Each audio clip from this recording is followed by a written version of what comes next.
ప్రజల సమస్యలను నేరుగా తెలుసుకుని వాటి పరిష్కారానికి చర్యలు తీసుకునే లక్ష్యంతో నిర్వహిస్తున్న ప్రజా దర్బార్ కార్యక్రమం ప్రజల్లో విశ్వాసాన్ని పెంపొందిస్తోందని రాజ్యసభ సభ్యులు సానా సతీష్ బాబు, కార్యాలయ ఇన్ఛార్జ్ మేకా లక్ష్మణమూర్తి, మాజీ జెడ్పీటీసీ టీడీపీ సీనియర్ నాయకులు నులుకుర్తి వెంకటేశ్వరరావు తెలిపారు. శుక్రవారం కాకినాడలోని రాజ్యసభ సభ్యులు సానా సతీష్ బాబు కార్యాలయంలో 55వ వారు ప్రజా దర్బార్ కార్యక్రమం నిర్వహించారు. ఈ కార్యక్రమంలో కార్యాలయ ఇన్ఛార్జ్ మేకా లక్ష్మణమూర్తి, టీడీపీ సీనియర్ నాయకులు నులుకుర్తి వెంకటేశ్వరరావు, న్యూటన్ ఆనంద్, గింజాల శ్రీనివాసరావు, జున్నూరు బాబ్జీలు తదితరులు పాల్గొని కాకినాడ నగర మరియు పరిసర ప్రాంతాల నుండి వచ్చిన ప్రజల నుండి అర్జీలను స్వీకరించారు.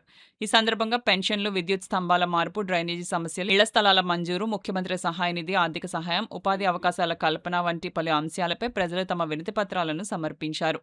కార్యక్రమంలో భాగంగా కాకినాడ బ్యాంక్పేటకు చెందిన ఒక లబ్ధిదారునికి మంజూరైన సీఎంఆర్ఎఫ్ చెక్కును కార్యాలయ ఇన్ఛార్జ్ మేకా లక్ష్మణమూర్తి అందజేశారు. ఈ సందర్భంగా మేకా లక్ష్మణమూర్తి, నులుకుర్తి వెంకటేశ్వరరావులు మాట్లాడుతూ ప్రజా దర్బార్కు వచ్చే ప్రతి అర్జీని క్షుణ్ణంగా పరిశీలించి రాజ్యసభ సభ్యులు సానా సతీష్ బాబు దృష్టికి తీసుకెళ్లి సంబంధిత అధికారులతో సమన్వయం చేసి సమస్యల పరిష్కారానికి చర్యలు చేపడుతున్నామని పేర్కొన్నారు. అలాగే రాజ్యసభకు సానా సతీష్ బాబును మరోసారి రాజ్యసభ సభ్యుడిగా పంపించిన ముఖ్యమంత్రి నారా చంద్రబాబు నాయుడు, పార్టీ జాతీయ ప్రధాన కార్యదర్శి మరియు మంత్రి నారా లోకేష్లకు కృతజ్ఞతలు తెలిపారు. ఈ కార్యక్రమంలో రాష్ట్ర సెటిబల్జీ కార్పొరేషన్ డైరెక్టర్ డాక్టర్ చప్పిడి వెంకటేశ్వరరావు, డిఆర్యూసీసీ సభ్యులు ముత్తల అనిల్ కుమార్, నాయకులు సిరియాల కొండబాబు, దేవు వెంకన్న, ఉదయ్, బర్లా శ్రీనివాస్, ఆశీర్వాదం, ఐటీడీపీ సభ్యుడు పాలిక సతీష్ తదితరులు పాల్గొన్నారు.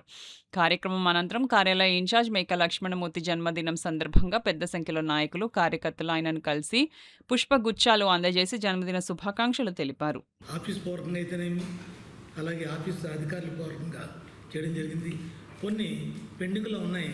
ఆ పెండింగ్లో ఉన్న సమస్యలను కూడా త్వరలో పరిష్కారం చేస్తారని చెప్పి తెలియజేస్తున్నాం.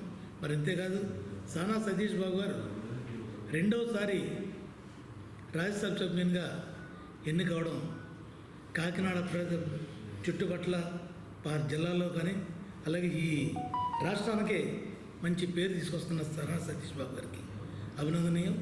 మరి ఆయనకి రెండవసారి అవకాశం ఇచ్చిన మన ముఖ్యమంత్రి వర్యులు నారా చంద్రబాబు నాయుడు గారు, పవన్ కళ్యాణ్ గారు, అలాగే లోకేష్ బాబు గారికి కూడా అభినందనలు, ధన్యవాదాలు తెలియజేస్తాం.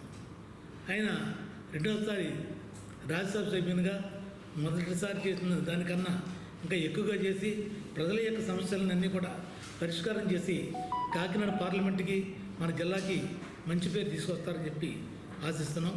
అంతేకాదు, ఈ ప్రజా దర్బార్ కార్యక్రమంలో రోజు రోజు కూడా సమస్యలు పెరుగుతున్నాయి. ప్రజలు ఎక్కువగా రావడం జరుగుతుంది. వారి సమస్యల పరిష్కారం చేయటానికే ఆఫీస్ కార్యక్రమం చూస్తున్నారు. మరి మీరందరూ కూడా ఈ కార్యక్రమాన్ని వినియోగించుకోవాలని చెప్పి